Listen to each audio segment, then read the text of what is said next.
Hi viewers, இன்றைக்கி எல்லாருக்கும் பிடிச்ச ஃபிஷ் ஃப்ரைக்கு எப்படி மசாலா பெரட்டுறதுன்னு பார்க்கலாம்.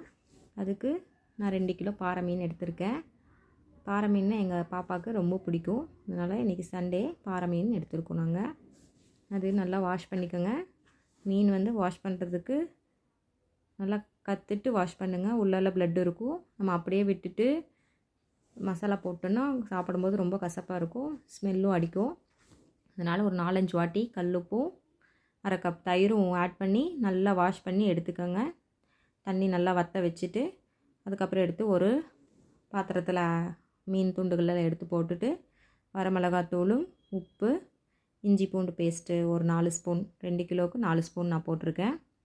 உப்பும் வரமிளகாத்தூளும் உங்கள் காரத்துக்கேற்ப சுவைக்கேற்ப கூடவோ குறைச்சோ போட்டுக்கோங்க. இஞ்சி பூண்டு பேஸ்ட் ஆட் பண்ணதுக்கப்புறம் 1/2 லெமன் புழிஞ்சு விட்டுக்கோங்க. தண்ணி மட்டும் எக்காரணத்து கொண்டு ஆட் பண்ணாதீங்க. ஆயில் வேணால் ஒரு 4 ஸ்பூன் ஊற்றிக்கோங்க. நான் செக்கில் ஆட்டின கடலெண்ணெய் தான் ஊற்றிருக்கேன். 2 ஸ்பூன் கார்ன்ஃப்ளவர் மாவு, 1 ஸ்பூன் அரிசி மாவு, அப்புறம் ஃபிஷ் ஃப்ரை மசாலா உங்களுக்கு பிடிச்ச என்ன பிராண்ட் வேணால் போட்டுக்கலாம். போட்டுட்டு எல்லாத்தையும் நல்லா ஒரு பெரட்டி விட்டுருங்க. கடைசியில் நான் முட்டை கூட போடுவேன், ஆனால் இன்றைக்கி போடலை. முட்டை போட்டிங்கன்னா நல்லா கிறிஸ்பியாக மொறுமொறுன்னு இருக்கும். போட்டு நல்லா எல்லாத்தையும் கலக்கிட்டு ஒரு 2 மணி நேரம் அப்படியே ஊற வச்சுருங்க.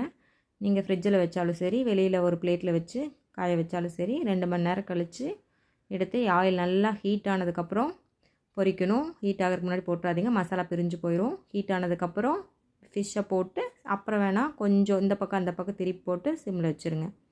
ஃபிஷ் ஃப்ரை ட்ரை பண்ணி பார்த்துட்டு எப்படி இருக்குன்னு சொல்லுங்கள். தேங்க்யூ.